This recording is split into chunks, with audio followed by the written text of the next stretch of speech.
Oui, Didier Fischer, l'argument principal qui est avancé par l'exécutif pour justifier ce projet de réforme, c'est eh bien d'équilibrer un système qui sera déficitaire, aussi freiner les dépenses publiques. L'homme de gauche que vous êtes, comment réagit-il à ce projet de réforme? Jusqu'à preuve du contraire, aujourd'hui, il est équilibré. Il est excédentaire, il sera déficitaire à partir de... Enfin, il le sera à partir de l'année prochaine et un petit peu plus jusqu'en 2030, jusqu'à 12 milliards, je crois, de ce que disait Didier Bécher. Bon, aujourd'hui, je ne vois pas l'urgence qu'il y a justement à intervenir. En plus, un certain nombre d'économistes nous disent très clairement qu'une petite augmentation finalement des cotisations suffirait à combler ce déficit et à revenir à l'excédent. Donc, je crois qu'il y a d'autres raisons qui poussent, à mon sens, le gouvernement financer d'autres projets, bien entendu, peut-être dans le domaine social, mais d'autres projets que celui des retraites. Aujourd'hui, il n'y a pas péril dans la demeure. Et comment vous réagissez aux premières annonces? Je le disais tout à l'heure, l'âge légal qui atteindra 64 ans en 2030. Alors une autre annonce que je n'avais pas dit, c'est que l'âge de décote est maintenu. Si à 67 ans, on n'a pas les 72 trimestres cotisés, on pourra quand même partir avec une retraite à heureusement quand même. Mais aller jusqu'à 64 ans, c'était une chose. Dans un certain nombre de professions, c'est peut-être pas un gros problème. Mais il ne faut pas quand même oublier aujourd'hui qu'en France, vous avez un quart des plus pauvres qui meurent avant d'atteindre la retraite, avant 62 ans. Vous avez aussi, en ce qui concerne les travailleurs, entre guillemets, ceux qui aujourd'hui attendent leur retraite, à l'âge de, je dirais 1 an avant la retraite, beaucoup ne sont déjà plus dans le travail. Ils sont au chômage, ils sont en maladie. Ces gens-là, ils seront encore un peu plus précarisés avec ce système. C'est pour ça que je pense que là, il n'est pas aussi juste que cela d'aller jusqu'à 64 ans et d'augmenter de cette façon-là la durée des cotisations. D'ailleurs, le porte-parole du gouvernement, Olivier Véran, sera demain à Coignères. Il va rencontrer des salariés de l'entreprise YAP France. Je l'accueillerai. Bien volontiers. Vous allez lui parler de ce sujet, mais c'est important qu'il puisse écouter ce que pensent les salariés aussi. On en parlera probablement, mais il y a beaucoup de salariés qui sont effectivement hostiles aujourd'hui à cette réforme des retraites. Et d'ailleurs, je crois que la majorité des Français n'est pas pour. Alors avant de passer à la suite et de parler des projets 2023 à Coignères, nous allons prendre la direction de Marnes-la-Coquette dans le département des Hauts-de-Seine. C'est limitrophe du département des Yvelines puisque l'établissement public interdépartemental Yvelines-Hauts-de-Seine présente ses vœux ce soir. C'est au haras de Jardier. Vous le voyez, on retrouve sur place Nicolas Dandry de la rédaction de TV78. Pouvez-vous nous rappeler déjà, Nicolas, ce qu'est un établissement public interdépartemental et ce qui pourrait se dire ce soir du côté de Marnes-la-Coquette? Alors, Grégory, bonsoir. L'établissement public interdépartemental, c'est clairement la coopération entre le département des Yvelines et des Hauts-de-Seine sur plusieurs sujets. Et je peux vous dire que ici, c'est une cérémonie des vœux qui sera à cheval entre le département des Yvelines et des Hauts-de-Seine. Et ça tombe bien, nous sommes au haras de Jardy pour une cérémonie de vœux où Pierre Bédier, le président du département des Yvelines, et Georges Siffredi vont faire leur discours. Georges Siffredi, le président du conseil départemental des Hauts-de-Seine. Alors, ça va commencer aux alentours de 19h30. Ça sera suivi ensuite d'un spectacle musical de l'académie, avec des élèves de l'académie Jarouski, de la scène musicale, qui est actuellement à la scène musicale. Et il y aura aussi ensuite un spectacle en extérieur. Alors, il y a des têtes d'affiche qui sont attendues, notamment du côté des Hauts-de-Seine, les joueurs du Racing 92, l'équipe de rugby du Racing 92. Vous avez aussi des Mets, vous savez, forcément un lien avec les Yvelines aussi, avec Victor Wembanyama, vous savez, ce basketteur phénomène qui risque d'aller aux États-Unis l'année prochaine jouer en NBA. Donc voilà, ça se prépare. Il y a les répétitions qui sont actuellement en cours. Et donc, pour revenir à votre question, l'établissement public interdépartemental, c'est la mutualisation notamment des politiques et de l'insertion à travers Activity, qui est une agence d'insertion à la fois yvelinoise et alto-séquanaise. On a aussi la politique de la voirie, de l'archéologie ou encore de l'autonomie pour les personnes âgées. Vous l'avez dit, aussi sur place des personnalités présentes, les élus bien sûr des deux départements. Alors on l'évoquait souvent il y a encore quelques années, vous parlez de mutualisation, on parlait même de fusion, on allait encore plus loin entre les deux départements il y a quelques années. Est-ce qu'aujourd'hui c'est totalement écarté ce projet de fusion? Est-ce qu'on en parle encore? Alors il me semble que dans certains discours, dans le discours de Pierre Bédier et de Georges Siffredi, le terme fusion sera évoqué, mais aujourd'hui, ce n'est pas tellement d'actualité parce que vous le savez, ce projet de fusion a été lancé en 2016. C'était pour contrer cette réforme de la métropole du Grand Paris En gros, hein, les départements avaient peur d'être engloutis dans une collectivité et de voir leur disparition. Et c'est pour cela que, à l'époque, Pierre Bédier et Patrick Devedjian s'étaient lancés dans ce projet de fusion donc, qui date de 2016. Et aujourd'hui, c'est plus des mutualisations de services, des mutualisations de politiques publiques au cas par cas en fonction de si c'est efficace pour chacune des collectivités. Et je vais vous prendre un exemple. Activity, qui était une agence d'insertion yvelinoise, finalement a servi de modèle au département des Hauts-de-Seine. Et finalement, c'est devenu une agence interdépartementale de la politique d'insertion.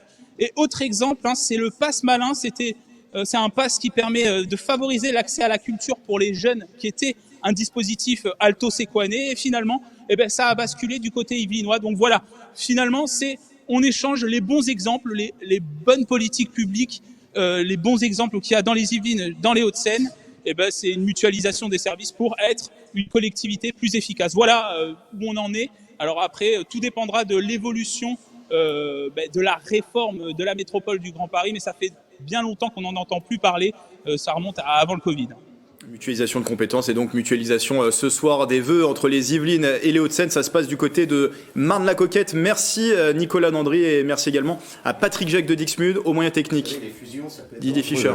Ça peut être dangereux les fusions. Moi j'ai été élu contre une fusion, celle de Coignères-Morpas. Oui, on s'en Donc souvient. il faut s'en méfier les fusions. Qui avait fait grand En bruit. revanche, les politiques de des mutualisation, oui. Aujourd'hui, on mutualise un certain nombre de choses avec Morpas, on travaille ensemble, il n'y a pas de souci. Et on est dans la même interco, donc il n'y a pas de raison qu'on fusionne. Alors, vœux ce soir des Yvelines et des Hauts-de-Seine. Les vœux de Coignères, ce sera le 21 janvier. 21 janvier. Bien noté à la bonne date. Et on parlait tout à l'heure de sobriété énergétique qui sera au cœur aussi de cette année 2023. C'est un terme qui est dans toutes les pensées. Alors, du côté de Coignères, je crois qu'il y a un plan énergétique qui avait été décidé en novembre. Qui avait permis notamment de réduire la période des illuminations de Noël. C'était l'une des mesures. Est-ce que de nouvelles mesures sont prévues en 2023 On a adopté un plan assez large, effectivement, un plan de sobriété d'énergie assez large, qui prenait en compte évidemment les éclairages de Noël. On avait diminué par 2 en gros la facture des éclairages de Noël, ça c'était clair. On a aussi bien veillé désormais à bien chauffer nos bâtiments municipaux parce que souvent on était quand même hors des clous, les 19 degrés, on était plutôt à 22, 23 dans certains bâtiments. Aujourd'hui, on est tombé à 19. On a acheté des sondes, on a acheté des minuteurs pour éteindre, par exemple, les projecteurs du terrain de football à 22h30. Aujourd'hui, tous les équipements municipaux sont éteints à 22h30, ce qui n'était pas toujours le cas auparavant. Il n'y a plus une réunion au-delà de 22h30, ce qui n'était pas le cas auparavant. Donc ces mesures vont se poursuivre en 2023. Ces mesures vont se poursuivre. On a des mesures, j'allais dire, factuelles, ce type de mesures, et puis des mesures structurelles qui visent les bâtiments dans des rénovations énergétiques, évidemment, qu'on avait déjà engagées depuis plusieurs années. Alors, dans les grands projets de l'année 2023, il y a plusieurs projets de rénovation et de réhabilitation. D'abord, celui du groupe scolaire Bouvet. En quoi ça va consister, cette réhabilitation ? C'est une réhabilitation globale d'un groupe scolaire. C'est un groupe scolaire qui date des années 70, 75, il n'y a jamais eu de réhabilitation. C'est un bâtiment donc ancien, c'est un bâtiment vétuste, de plus en plus vétuste aujourd'hui. Il était nécessaire en effet, là, de s'y attaquer. C'était une des promesses, finalement, de notre projet pour les années 2020-2026. Alors, c'est d'abord une rénovation thermique, il ne faut pas l'oublier, on l'a conçu comme cela, comme une véritable rénovation thermique, avec une isolation par l'extérieur, avec une VMC double flux, avec une reprise des huisseries là où elles n'avaient pas déjà été reprises, de façon justement à limiter les consommations. On change les chaudières, on met des chaudières à condensation, et on devrait normalement obtenir à peu près 30 à 35% d'économie par rapport en consommation, je dis bien, puisque comme le prix monte, on ne fera peut-être pas des économies au final, mais on consommera moins en tous les cas. Rénovation également de la résidence autonomie des moissonneurs. Oui, résidence autonomie des moissonneurs. Alors là aussi, c'était une promesse depuis plusieurs années, en effet. C'est une résidence qui date du début des années 80, qui reste dans son jus, et il fallait effectivement refaire très largement déjà le hall d'entrée, les salles d'activité, la salle de restaurant, et ensuite s'attaquer aux studios et notamment aux salles de bain, parce qu'on a là une aberration pour des personnes âgées. On a une marche de 30 cm à peu près pour atteindre la douche. Donc ça, c'est quand même un véritable problème. Donc on s'attaque à tout cela. On va mettre des douches à l'italienne. Donc il y a un vrai travail qui va être fait sur cette résidence, et je pense qu'on en a pour une vingtaine de mois de travaux quand même. C'est un chantier colossal. Voilà. Alors un enjeu aussi énergétique important du côté d'un autre lieu de Coignères inconnu, c'est le théâtre Alphonse Daudet qui date des années 90, qui sera également rénové. Voilà, le théâtre, la rénovation du théâtre, la rénovation thermique du théâtre doit commencer normalement d'ici un mois ou deux à peu près. On attend, les matériaux arrivent progressivement. Oui. Il y a des problèmes à l'heure actuelle pour se fournir en matériaux. C'est pas aussi simple que cela pour les entreprises, mais les matériaux arrivent. Tout le bardage va être fait, la toiture va être isolée. Et on installe aussi une VMC double flux de façon à faire des économies de l'ordre de 30% à peu près en ce qui concerne l'énergie sur le théâtre. On aura quand même un théâtre où il sera beaucoup plus agréable d'aller assister à un spectacle. Aujourd'hui, l'été, il y fait chaud à mourir et l'hiver, il y fait froid à mourir. Donc là, on aura, je pense, quelque chose de beaucoup plus agréable pour assister aux différents spectacles. Et c'est un théâtre qui est très utilisé à l'heure actuelle par les Coignériens, mais aussi par nos concitoyens des villes environnantes. Et les autres grands projets en 2023, quels sont-ils ? Alors déjà c'est des gros projets. Vous savez, on sait que Coignères est une ville traversée par exemple par la Nationale 10. Quand on prend ces 3 projets, c'est plus de 5 millions d'euros. Oui. C'est quand même pas rien. Avec aussi un axe commercial très fort à Coignères. Voilà, exactement. C'est quand même pas rien. Ensuite, bien entendu, on lance là notre PLU. On lance plan aussi plan local d'urbanisme, excusez-moi. On lance notre PLU, donc notre plan local d'urbanisme, et on lance aussi avec Saint-Quentin qui finance une étude sur le quartier gare et la Nationale 10 justement. L'idée, l'État nous demande de construire 550 logements. Ces 500 à 550 logements, on les construira à proximité de la gare, dans des espaces qui sont aujourd'hui des espaces commerciaux, mais ces espaces commerciaux sont amenés à être requalifiés et on va dégager du foncier pour pouvoir construire ces logements, ces 500-550 logements. Mais comme je l'avais dit dès mon élection, je ne serai pas le maire qui va construire un deuxième Coignères à côté du premier, et c'est pour cela que j'ai tenu que dans l'étude faite par la communauté d'agglomération soit prise en compte la Nationale 10 et la requalification de la Nationale 10. Qui sera enfouie au niveau de Trappes, au niveau de Coignères, a priori pour l'instant. Pour l'instant, il n'y a pas d'enfouissement sur Coignères. Trappes, c'est quand même 100 à 120 millions d'euros. Oui. On a approché les différentes autorités, la DIRIF, l'État, donc le département, la région, mais pour l'instant, on n'en est pas là. On en est au moins une requalification qui permettrait de ralentir la vitesse de la circulation sur la Nationale 10, de rétrécir les voies et donc de faciliter la traversée, parce que ça, c'est un véritable problème. Et peut-être au carrefour des Fontaines, envisager ce qui va se faire au carrefour de la Malmodone, c'est-à-dire un passage en souterrain sur le carrefour des Fontaines, de façon à bien réunir en fait la ville, parce que ça c'est une nécessité absolue aujourd'hui. C'est de la pollution, c'est du danger, ne serait-ce que traverser, même au feu, c'est compliqué. Il y a des accidents. Malheureusement, le maire que je suis, il n'y a pas si longtemps que ça, je suis quand même allé, je dirais, me porter sur un accident. Il y avait 2 morts sur la Nationale 10. Et on voit ces images justement du carrefour de la Malmodone à un point central entre les communes de Coignères, de Maurepas et de La Verrière. Et La Verrière, c'est vraiment dans cet esprit-là. Et vous voyez qu'on travaille, je dirais, de façon très mutuelle entre nos communes. Et c'est vrai que c'est dans la perspective aussi de l'évolution du quartier-gare de La Verrière, les Bécanes. Il est nécessaire aujourd'hui... dont on a parlé hier avec Nicolas Daville. Je pense qu'avec le maire de La Verrière, oui, vous avez une actualité importante en fin d'année dernière, c'était le 27 novembre dernier, ce drame du jeune Gibril qui a été assassiné près du gymnase du Moulin à Vent lors d'une rixe entre bandes rivales. Vous étiez vous-même venu en parler ici en visio dans notre édition. Est-ce qu'il y a un travail prévu dans les quartiers justement pour essayer d'éviter de nouveau de tels drames ? Bien sûr qu'il y a un travail prévu. J'ai rencontré il n'y a pas si longtemps que cela aussi le maire de Maurepas, Grégory Garestier, pour qu'on puisse mettre nos équipes en synergie pour travailler auprès des jeunes. Lui, il va avoir des moyens de la part du département, notamment en termes d'éducateurs spécialisés. Moi, j'ai investi dans ce domaine-là depuis des années, puisque depuis que je suis maire, on a deux animateurs, et un éducateur spécialisé qui travaille sur notre quartier, notamment des acacias. C'est évidemment pas suffisant, donc j'ai fait des demandes au département pour aller un petit peu plus loin, et on va travailler en synergie avec Maurepas pour nous éviter à nouveau un drame de ce type. Alors, travailler en synergie, c'est aussi faire un certain nombre d'actions avec nos jeunes, hein, faire en sorte qu'ils se rencontrent, qu'ils puissent échanger sans le faire à coups de marteau, de mortier d'artifice ou avec leurs poings. Voilà, c'est ça.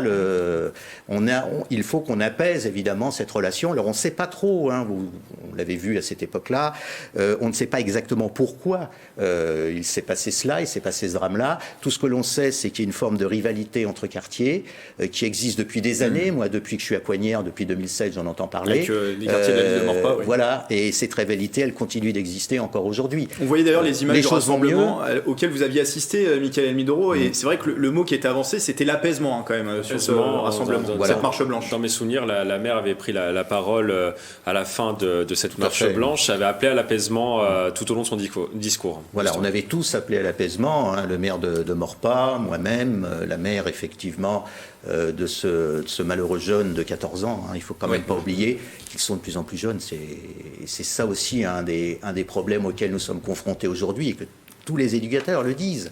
Aujourd'hui, nous avons des jeunes en situation de délinquance de plus en plus jeunes, 14 ans, 13 ans, 12 ans.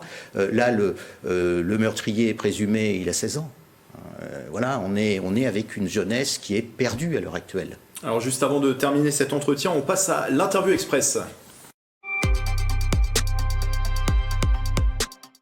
Alors le principe Didier Fischer, 5 questions, nous poserons les mêmes à tous les maires qui viendront sur ce plateau en janvier. Alors une exigence des réponses courtes, certaines réponses nécessitent juste un oui, un non, un pour ou contre, donc ce sera assez simple. Ou pour les autres, on vous demande de répondre en 20-30 secondes grand maximum. Est-ce qu'en 2023, Didier Fischer, vous augmenterez les impôts locaux dans votre commune? Alors c'est ni oui ni non à l'heure actuelle. Joker.